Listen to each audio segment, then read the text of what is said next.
인연을 끊는 것도 품격이다. 인연을 끊는 것이 잘못이 아니니라. 하지만 어떻게 끊느냐가 그 사람의 품격을 드러내느니라. 품격 있게 끊는 자가 새로운 인연도 품격 있게 맞이한다. 정약용이 평생을 두고 가슴에 새긴 말입니다. 살다 보면 놓아야 할 인연이 생깁니다. 아무리 오래된 인연이어도, 아무리 가까웠던 사람이어도 때로는 끊어야 할 때가 있습니다. 그것이 나쁜 것이 아닙니다. 자신을 지키는 지혜입니다. 하지만 많은 이들이 인연을 끊으면서 실수를 합니다.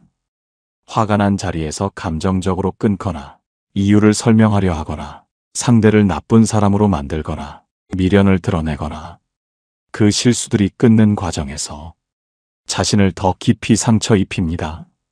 인연은 끊겼는데 상처만 남는 상황이 됩니다. 정약용은 39살에 강진으로 유배를 떠났습니다. 그 과정에서 수많은 인연을 정리해야 했습니다. 믿었던 이들이 등을 돌렸고 가까이 지내던 이들이 적이 되었습니다. 정약용은 그 인연들을 어떻게 끊었습니까? 요란하게 끊지 않았습니다. 감정적으로 끊지 않았습니다. 이유를 설명하려 하지 않았습니다. 상대를 나쁜 사람으로 만들지 않았습니다. 조용히 품격 있게 자신을 지키면서 그 인연들을 정리했습니다. 그것이 결국 정약용을 지켜주었습니다. 억울한 유배 속에서도 자신의 품격을 잃지 않게 해주었습니다. 인연을 끊는 것도 품격입니다. 어떻게 끊느냐가 그 사람의 본성을 드러냅니다. 감정으로 끊는 자와 품격으로 끊는 자의 삶이 달라집니다. 끊고 나서 남는 것이 달라집니다. 오늘은 인연을 끊을 때 절대로 보이지 말아야 할 모습들과 올바르게 손절하는 방법을 이야기합니다. 이 6가지를 알면 당신의 손절이 달라집니다. 상처 대신 품격이 남습니다. 오늘 이야기가 마음에 드신다면 구독과 좋아요를 눌러주세요. 어디서 듣고 계신지 댓글로 알려주세요.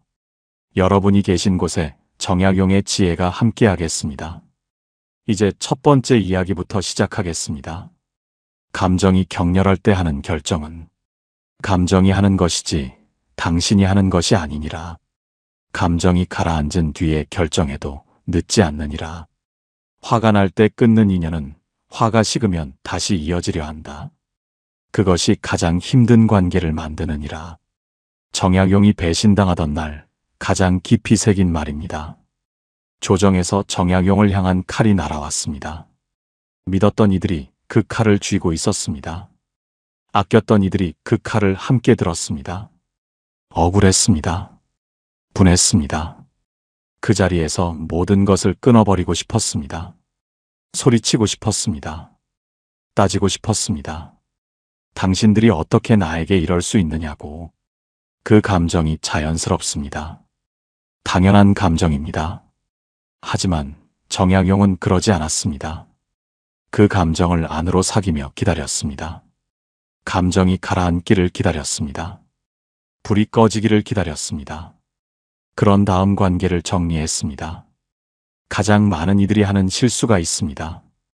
화가 난 바로 그 자리에서 상처받은 바로 그 순간에 인연을 끊으려 하는 것입니다. 그 감정이 자연스럽습니다. 이해합니다. 하지만 그 순간에 하는 결정이 가장 위험합니다. 감정이 격렬할 때 한 말은 감정이 한 말입니다.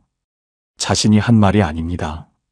감정이 내린 결정은 감정이 식으면 흔들립니다. 화가 났을 때 끄는 인연이 감정이 가라앉으면 다시 이어지려 합니다. 그 반복이 가장 힘든 관계를 만듭니다. 끊었다가 다시 이어지고 이어졌다가 또 끊기고 그 반복 속에서 당신이 가장 많이 지칩니다. 불이 타오를 때와 불이 꺼진 제 앞에서의 결정은 다릅니다. 타오르는 불 앞에서 하는 결정에는 열기가 있습니다. 그 열기가 결정을 이끌어가지만 열기가 식으면 그 결정도 흔들립니다. 하지만 제 앞에서 하는 결정은 다릅니다. 차갑고 명확합니다. 열기 없이 내린 결정입니다. 그 결정이 오래갑니다. 그 결정이 흔들리지 않습니다. 감정이 가라앉은 뒤에도 같은 결정이 남는다면 그것이 진짜 결정입니다. 냉정하게, 차분하게, 감정 없이 내린 결정. 그 결정으로 끄는 인연이 다시 흔들리지 않습니다. 당신이 상처받지 않습니다. 감정적으로 끊으면 끊는 과정에서 더 많은 말이 나옵니다. 하지 말아야 할 말들이 나옵니다. 감정이 앞선 말들이 나옵니다. 그 말들이 상처를 만듭니다. 상대에게도 자신에게도. 관계는 끊겼는데 그 과정에서 한 말들이 남습니다. 그 말들이 두고두고 따라옵니다. 인연은 정리했지만 상처는 더 깊어진 상황이 됩니다. 정약용은 그 감정을 사귀는 방법을 알았습니다. 억울함이 밀려올 때 그 감정을 말로 쏟아내지 않았습니다. 붓을 들었습니다. 기록했습니다. 그 에너지가 다른 곳으로 향했습니다. 감정을 사귀는 것이 감정을 억누르는 것이 아닙니다. 감정을 다른 방향으로 흘려보내는 것입니다. 그 흘려보냄이 감정을 소화하게 합니다. 소화된 감정이 차분한 결정을 만듭니다. 지금 끊고 싶은 인연이 있습니까? 화가 나 있습니까? 상처받은 자리에 있습니까? 그렇다면 오늘 끊지 마십시오. 조금만 기다리십시오. 그 감정이 가라앉기를 기다리십시오. 감정이 가라앉은 뒤에도 같은 결정이 남는다면 그때 끊으십시오. 그 결정이 진짜 결정입니다. 그 결정이 당신을 지킵니다. 그 결정이 오래갑니다. 정약용은 말했습니다. 감정이 격렬할 때 하는 결정은 감정이 하는 것이지 당신이 하는 것이 아니라고. 감정이 가라앉은 뒤에 결정해도 늦지 않는다고.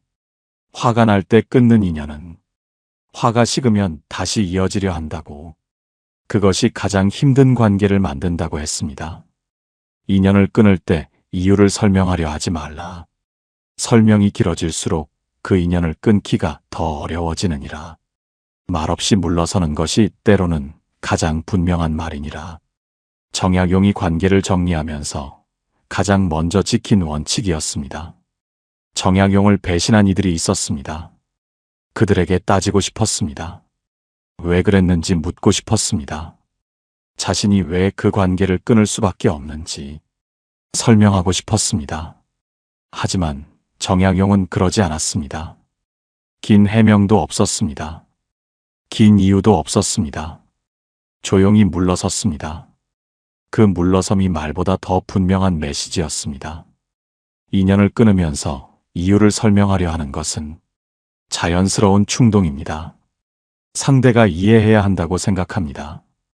왜 끊는지 알아야 한다고 생각합니다. 설명하지 않으면 억울하다고 느낍니다. 내가 나쁜 사람이 될 것 같다고 느낍니다. 하지만 그 설명이 더 깊은 갈등을 만듭니다. 설명하려 하면 어떤 일이 생깁니까? 상대가 반박합니다. 내 설명에 상대의 설명이 붙습니다. 그 말들이 오가다 보면 처음의 결정이 흔들립니다. 설명이 길어질수록 그 인연을 끊기가 더 어려워집니다. 오히려 더 깊이 얽히게 됩니다. 말이 더 많아질수록 끊는 것이 아니라 매듭이 더 단단해지는 것입니다. 이유를 설명하는 것이 상대를 설득하기 위한 것인지 자신을 정당화하기 위한 것인지 먼저 살펴야 합니다. 솔직하게 들여다보면 알게 됩니다. 대부분은 자신을 정당화하기 위한 것입니다. 내가 끊는 것이 옳다는 것을 확인받고 싶은 것입니다. 하지만 상대에게서 그 확인을 받을 수는 없습니다. 상대는 자신의 입장이 있기 때문입니다. 그리고 한 가지 더. 자신을 정당화할 필요가 없습니다. 당신의 결정이 이유가 됩니다. 당신이 끊기로 결정했다는 것 자체가 이유입니다. 설명이 필요하지 않습니다. 강물을 생각해 보십시오. 강물이 방향을 바꿀 때 소리를 내지 않습니다. 왜 방향을 바꾸는지 설명하지 않습니다. 그냥 조용히 다른 방향으로 흘러갑니다. 그 조용한 방향 전환이 가장 자연스럽고 가장 강한 것입니다. 소리 없이 방향이 달라졌음을 강물이 지나간 자리에서 알게 됩니다. 설명 없는 물러섬이 그러합니다. 가장 조용하고 가장 강한 것입니다. 말이 없어도 달라졌음을 상대가 느끼게 됩니다. 설명하지 않는 것이 때로는 가장 분명한 말이 됩니다. 말로 설명할 때보다 말없이 물러설 때 상대가 더 깊이 생각하게 됩니다. 설명을 들었을 때 상대는 반박을 준비합니다. 하지만 말 없는 물러섬 앞에서는 반박할 대상이 없습니다. 그 자리에서 상대는 스스로를 돌아보게 됩니다. 말보다 침묵이 더 강하게 닿는 것입니다. 정약용이 조용히 물러선 뒤 그 자리에서 어떤 일이 생겼습니까? 해명하려 했다면 더 많은 말이 오갔을 것입니다. 더 많은 상처가 생겼을 것입니다. 더 깊은 갈등이 만들어졌을 것입니다. 하지만 조용히 물러섰기에 그 자리가 조용해졌습니다. 정약용의 에너지가 낭비되지 않았습니다. 그 에너지가 다른 곳으로 향했습니다. 저술로 향했습니다. 학문으로 향했습니다. 설명하지 않는 것이 품격입니다. 그 품격이 당신을 지킵니다. 그 품격이 당신의 에너지를 지킵니다. 지금 끊어야 할 인연이 있다면 이유를 설명하려 하지 마십시오. 상대가 이해하기를 바라지 마십시오. 상대에게서 확인받으려 하지 마십시오. 그냥 조용히 물러서십시오. 그 조용한 물러섬이 가장 분명한 끊음입니다. 그 물러섬이 당신을 지킵니다. 말하지 않아도 됩니다. 설명하지 않아도 됩니다. 당신의 결정이 이미 이유입니다. 정약용은 말했습니다. 인연을 끊을 때 이유를 설명하려 하지 말라고. 설명이 길어질수록 그 인연을 끊기가 더 어려워진다고. 말없이 물러서는 것이 때로는 가장 분명한 말이라고 했습니다. 인연을 끊으면서 상대를 나쁜 사람으로 만들지 말라. 그 말이 돌아올 때는 반드시 당신에게도 상처가 된다. 상대를 낮춰야 자신이 높아지는 것이 아니니라. 당신 스스로 높은 자리에 서는 것이 진정한 품격이니라. 정약용이 자신을 모함한 이들 앞에서 가장 단단하게 지킨 원칙이었습니다. 정약용을 유배로 몰아넣은 이들이 있었습니다. 그들이 나쁜 사람이라는 것을 세상에 알리고 싶었습니다. 억울함을 풀고 싶었습니다.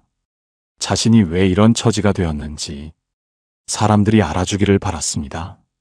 그 마음이 자연스럽습니다. 당연한 감정입니다. 하지만 정약용은 침묵을 선택했습니다. 험담하지 않았습니다. 그들을 나쁜 사람으로 만들려 하지 않았습니다. 그냥 조용히 자신의 길을 걸었습니다. 그 침묵이 결국 진실을 드러냈습니다. 인연을 끊으면서 상대를 나쁜 사람으로 만들고 싶은 충동이 생깁니다. 내가 끊는 이유가 있어야 한다고 생각합니다. 그 이유를 주변에 알려야 한다고 생각합니다. 상대가 나쁜 사람이어야 내가 끊는 것이 정당해 보인다고 느낍니다. 하지만 그 충동을 따르는 순간 무슨 일이 생깁니까? 그 말들이 돌아다닙니다. 처음에는 내 편처럼 들어주는 사람들이 있습니다. 고개를 끄덕입니다. 맞다고 합니다. 하지만 그 말들이 퍼지면서 달라집니다. 상대의 귀에도 들어갑니다. 상대도 말을 만들어냅니다. 그 말들이 다시 내게 돌아옵니다. 처음보다 더 크게, 처음보다 더 상처가 되어 돌아옵니다. 내가 던진 것이 돌아오는 것입니다. 진흙을 생각해 보십시오. 진흙을 상대에게 던집니다. 상대에게 닿기를 바랍니다. 하지만 진흙을 던지는 순간 먼저 더러워지는 것은 자신의 손입니다. 내가 상대를 나쁜 사람으로 만들려는 말을 하는 자리에서 그 자리에 있는 사람들이 봅니다. 상대를 보는 것이 아닙니다. 험담하는 자신을 봅니다. 누가 더 품격 없는 사람인지를 봅니다. 상대를 낮추려 할수록 자신이 먼저 낮아집니다. 그것이 진흙의 법칙입니다. 정약용은 그것을 알았습니다. 그래서 침묵을 선택했습니다. 자신을 모함한 이들에 대해 험담 한마디 하지 않았습니다. 그들이 나쁜 사람이라고 말하지 않았습니다. 자신의 억울함을 퍼뜨리지 않았습니다. 대신 자신의 길을 걸었습니다. 붓을 들었습니다. 학문을 이어갔습니다. 그 걸음이 쌓였습니다. 그 걸음들이 결국 말해주었습니다. 정약용이 어떤 사람인지를, 그를 모함한 자들이 어떤 자들인지를 정약용이 직접 말하지 않았습니다. 시간이 대신 말해주었습니다. 상대를 나쁜 사람으로 만들지 않아도 진실은 결국 드러납니다. 내가 직접 나서지 않아도 됩니다. 시간이 그 일을 합니다. 내가 말하지 않아도 사람들은 알게 됩니다. 오래 지켜보면 알게 됩니다. 그러니 내 입을 더럽힐 필요가 없습니다. 내 손을 더럽힐 필요가 없습니다. 시간에 맡기는 것이 가장 품격 있는 선택입니다. 정약용을 모함한 자들은 역사 속에서 이름조차 남기지 못했습니다. 하지만 정약용의 이름은 수백 년이 지난 지금도 남아 있습니다. 그가 험담으로 그들을 이긴 것이 아닙니다. 침묵으로 이긴 것입니다. 품격으로 이긴 것입니다. 자신의 길을 걷는 것으로 이긴 것입니다. 지금 끊는 인연에서 상대를 나쁜 사람으로 만들고 싶은 마음이 있습니까? 그 마음을 이해합니다. 억울하다면 더욱 그 마음이 클 것입니다. 하지만 그 말을 꺼내기 전에 한 번만 생각해 보십시오. 그 말이 돌아올 때 당신에게 어떤 모습으로 돌아올지를. 침묵하십시오. 당신의 길을 걸으십시오. 그것이 가장 강한 답입니다. 그것이 당신의 품격을 지키는 것입니다. 정약용은 말했습니다. 인연을 끊으면서 상대를 나쁜 사람으로 만들지 말라고. 그 말이 돌아올 때는 반드시 당신에게도 상처가 된다고. 상대를 낮춰야 자신이 높아지는 것이 아니라고. 당신 스스로 높은 자리에 서는 것이 진정한 품격이라고 했습니다. 미련은 마음속에서 다스리는 것이지 밖으로 드러내는 것이 아니니라. 미련을 드러내는 순간 그 인연을 놓지 못한 것이니라. 돌아보지 않고 걷는 자가 가장 멀리 간다. 뒤를 자꾸 돌아보는 자는 앞으로 나아가지 못하느니라. 정약용이 유배를 떠나면서 가장 단단하게 붙들었던 말입니다. 강진으로 향하는 길에 정약용의 마음속에는 미련이 있었습니다. 벼슬을 잃었습니다. 가족과 헤어졌습니다. 오랜 인연들이 끊어졌습니다. 조정에서의 자리도 아끼던 사람들도 함께했던 시간들도 모두 두고 왔습니다. 미련이 없었을 리 없습니다. 아팠을 것입니다. 그리웠을 것입니다. 돌아가고 싶었을 것입니다. 하지만 정약용은 그 미련을 드러내지 않았습니다. 뒤를 돌아보지 않고 걸었습니다. 앞을 향해 걸었습니다. 그것이 그의 선택이었습니다. 인연을 끊고 나서 미련이 생기는 것은 자연스러운 일입니다. 오래된 인연일수록, 깊었던 인연일수록 미련이 큽니다. 그 미련 자체가 문제가 아닙니다. 당연한 감정입니다. 하지만 그 미련을 드러내는 것이 문제입니다. 미련을 드러내는 순간 어떤 일이 생깁니까? 손절의 의미가 사라집니다. 끊었지만 끊지 않은 것이 됩니다. 상대에게 신호가 전달됩니다. 아직 나에게 영향력이 있다는 신호. 아직 내가 그 사람에게 묶여 있다는 신호. 그 신호가 상대에게 힘을 줍니다. 상대가 그 미련을 알아채면 다시 관계를 이어오려 합니다. 끊어놓은 자리를 다시 비집고 들어오려 합니다. 그러면 더 복잡한 자리가 만들어집니다. 더 힘든 상황이 됩니다. 끊으려 했는데 오히려 더 얽히게 됩니다. 미련을 드러내는 것이 자신을 더 약한 자리에 세웁니다. 강물을 생각해 보십시오. 강물은 흘러가면서 뒤를 돌아보지 않습니다. 이미 지나온 자리를 다시 돌아가려 하지 않습니다. 이미 적신 밭을 다시 돌아가 적시려 하지 않습니다. 그냥 앞으로 흐릅니다. 다음 밭을 향해, 다음 들판을 향해, 결국 바다를 향해. 뒤를 돌아보지 않고 앞으로 흐르는 강물이 결국 가장 멀리 닿습니다. 미련을 내려놓고 앞을 향하는 자가 결국 가장 멀리 가는 자입니다. 미련은 마음속에서 다스리는 것입니다. 안에서 사귀는 것입니다.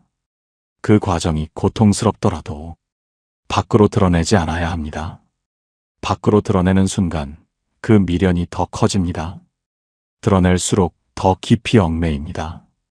말할수록 더 오래 남습니다. 하지만 안으로 사귀는 자는 다릅니다. 처음에는 고통스럽습니다. 하지만 사귀는 과정에서 조금씩 가벼워집니다. 그 가벼워짐이 앞으로 나아가게 합니다.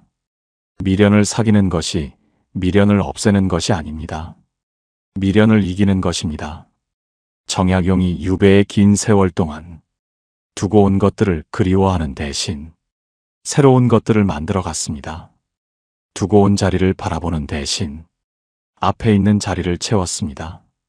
미련이 있었지만 그 미련에 머물지 않았습니다. 그 에너지가 저수를 향했습니다. 학문을 향했습니다. 그렇게 수백 권의 책이 나왔습니다. 미련이 연료가 아니라 짐이 되지 않도록 안으로 사귀고 앞을 향했기에 가능한 것이었습니다. 뒤를 자꾸 돌아보는 자는 앞으로 나아가지 못합니다. 걷는 방향이 앞인데 시선이 뒤에 있으면 발걸음이 느려집니다. 비틀거립니다. 결국 제자리를 맴돌게 됩니다. 돌아보지 않고 걷는 자가 가장 멀리 갑니다. 지금 끄는 인연에 미련이 남아 있습니까? 그 미련이 자꾸 뒤를 돌아보게 합니까? 그 미련을 부정하지 마십시오. 있는 그대로 느끼십시오. 하지만 밖으로 드러내지 마십시오. 안으로 사귀십시오. 그 사귐이 쌓이면 앞으로 걷는 발걸음이 가벼워집니다. 그 가벼워진 발걸음이 더 좋은 자리로 당신을 이끕니다. 정약용은 말했습니다. 미련은 마음속에서 다스리는 것이지 밖으로 드러내는 것이 아니라고. 미련을 드러내는 순간 그 인연을 놓지 못한 것이라고. 돌아보지 않고 걷는 자가 가장 멀리 간다고. 뒤를 자꾸 돌아보는 자는 앞으로 나아가지 못한다고 했습니다. 요란하게 끊는 자보다 조용히 멀어지는 자가 더 강한 것이니라.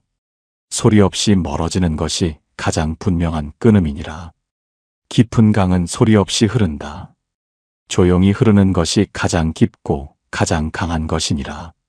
정약용이 관계를 정리하는 방식을 두고 한 말입니다. 강진에서 정약용은 수많은 관계를 정리해야 했습니다. 자신에게 해가 되는 이들이 있었습니다. 함께하기 어려운 이들이 있었습니다. 거리를 두어야 할 이들이 있었습니다. 정약용은 그 관계들을 어떻게 정리했습니까? 끊겠다고 선언하지 않았습니다. 더 이상 만나지 않겠다고 말하지 않았습니다. 공식적으로 관계를 정리하겠다고 하지 않았습니다. 그냥 서서히 멀어졌습니다. 연락이 줄었습니다. 만남이 줄었습니다. 자연스럽게 거리가 생겼습니다. 그 조용한 멀어짐이 가장 단단한 끊음이었습니다. 많은 이들이 손절을 선언처럼 합니다. 끊겠다고 말합니다. 더 이상 연락하지 않겠다고 합니다. 이유를 밝히고 공식적으로 끊습니다. 그것이 오히려 더 약한 손절입니다. 선언하고 끊으면 어떤 일이 생깁니까? 상대가 반응합니다. 변명하거나 반박하거나 화를 냅니다. 그 반응에 또 반응하게 됩니다. 말이 오가고 감정이 오갑니다.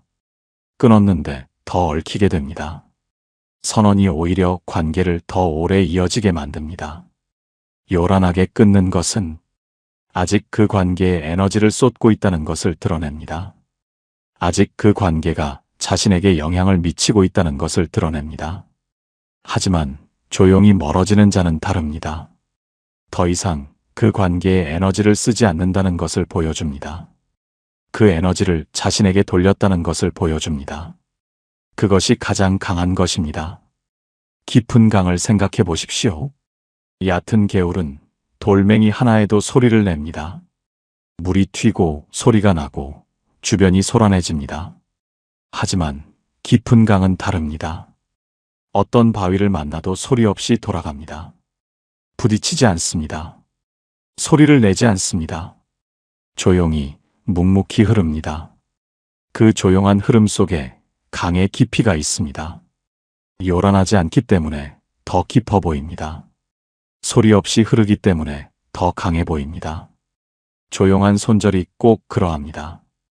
요란하지 않기 때문에 더 단단합니다. 소리 없이 멀어지기 때문에 더 분명합니다. 조용한 멀어짐이 상대에게 전달하는 메시지가 있습니다. 말로 선언할 때보다 더 강하게 전달되는 것이 있습니다.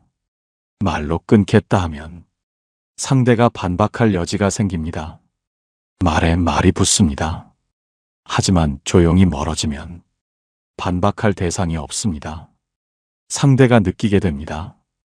달라졌다는 것을, 더 이상 예전과 같지 않다는 것을. 그 느낌이 말보다 더 깊이 닿습니다. 더 오래 남습니다. 조용한 멀어짐은 또 다른 것을 만들어냅니다. 당신의 에너지를 지킵니다. 요란하게 끊으면 끊는 과정에서 에너지가 소진됩니다. 말이 오가고 감정이 오가는 동안 당신의 에너지가 그 자리에서 소비됩니다. 하지만 조용히 멀어지면 그 에너지가 소비되지 않습니다. 그 에너지가 다른 곳으로 향합니다. 자신에게 향합니다. 앞으로 향합니다. 그것이 조용한 손절이 가진 또 다른 힘입니다. 정약용이 조용히 멀어진 뒤 그 에너지가 어디로 향했습니까? 붓을 들었습니다. 저술을 이어갔습니다. 학문을 쌓았습니다. 요란한 다툼에 쓰였을 에너지가 수백 권의 책이 되었습니다. 조용한 손절이 만들어낸 것입니다. 지금 끊어야 할 인연이 있다면 선언하지 마십시오. 요란하게 끊으려 하지 마십시오. 그냥 조용히 멀어지십시오. 연락을 줄이십시오. 만남을 줄이십시오. 자연스럽게 거리를 만드십시오. 그 조용한 멀어짐이 가장 단단한 끊음입니다. 가장 강한 손절입니다. 그리고 당신의 에너지를 가장 잘 지키는 방법입니다. 정약용은 말했습니다. 요란하게 끊는 자보다 조용히 멀어지는 자가 더 강한 것이라고. 소리 없이 멀어지는 것이 가장 분명한 끊음이라고. 깊은 강은 소리 없이 흐른다고. 조용히 흐르는 것이 가장 깊고 가장 강한 것이라고 했습니다. 인연을 끊었다면 그 결정을 믿어라. 후회하는 모습을 드러내는 것은 그 결정을 스스로 무너뜨리는 것이니라. 끊고 나서 잘 사는 것이 가장 강한 답이니라. 그것이 그 인연을 올바르게 마무리하는 방법이니라. 정약용이 유배 후 새로운 자리에서 자신의 삶을 만들어가며 새긴 말입니다. 정약용이 두고 온 것들이 있었습니다. 조정에서의 자리, 가족과의 일상, 오래된 인연들, 권세 있던 시절의 삶. 그것들이 그리웠을 것입니다. 돌아가고 싶었을 것입니다. 왜 이런 자리에 있게 되었는지 한탄하고 싶었을 것입니다. 후회가 오지 않았을 리 없습니다.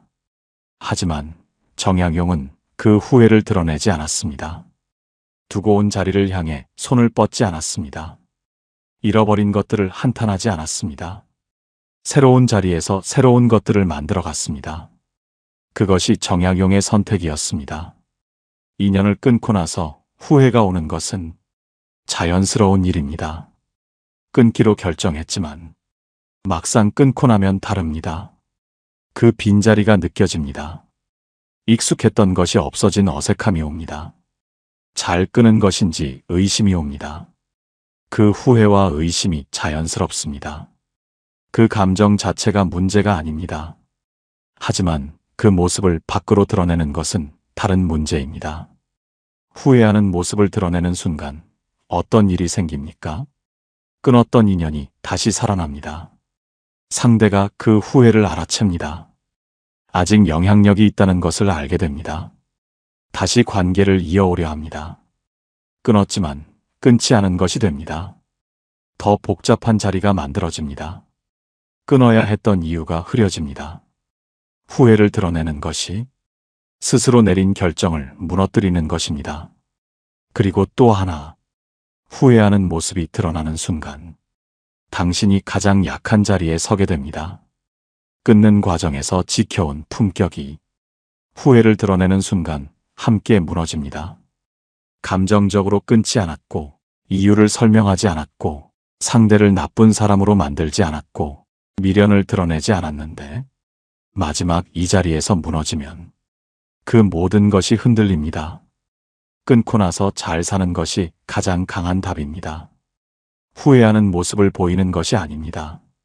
끊고 나서 더 잘 사는 모습을 보이는 것입니다.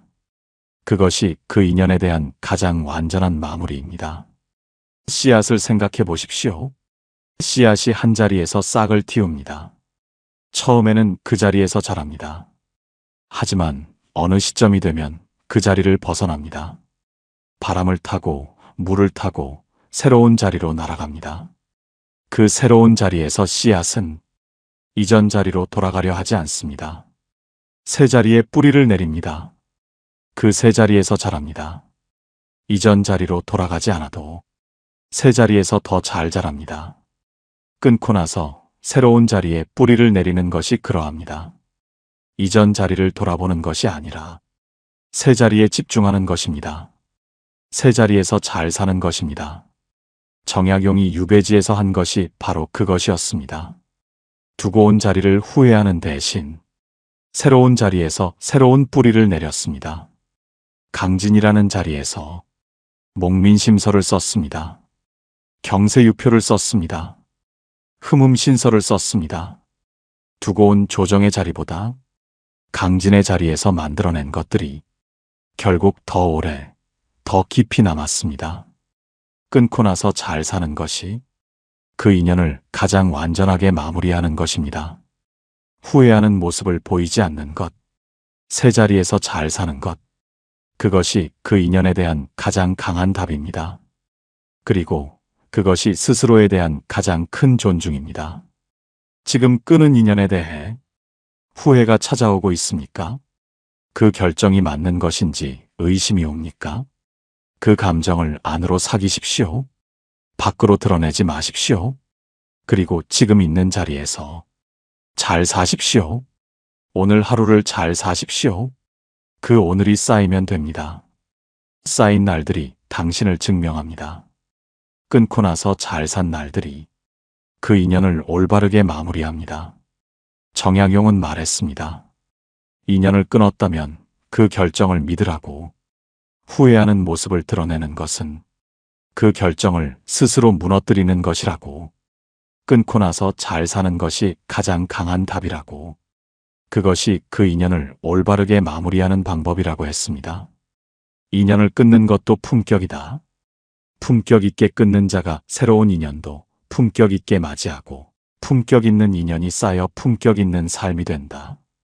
정약용이 18해의 유배를 마치고 고향으로 돌아오던 날 가장 단단하게 품고 온 말입니다. 그 긴 세월 동안 그가 지킨 것이 있었습니다. 수많은 인연을 정리하면서도 잃지 않으려 했던 것이 있었습니다. 품격이었습니다. 감정적으로 끊지 않았습니다. 이유를 설명하려 하지 않았습니다. 상대를 나쁜 사람으로 만들지 않았습니다. 미련을 드러내지 않았습니다. 조용히 멀어졌습니다. 그리고 끊고 나서 잘 살았습니다.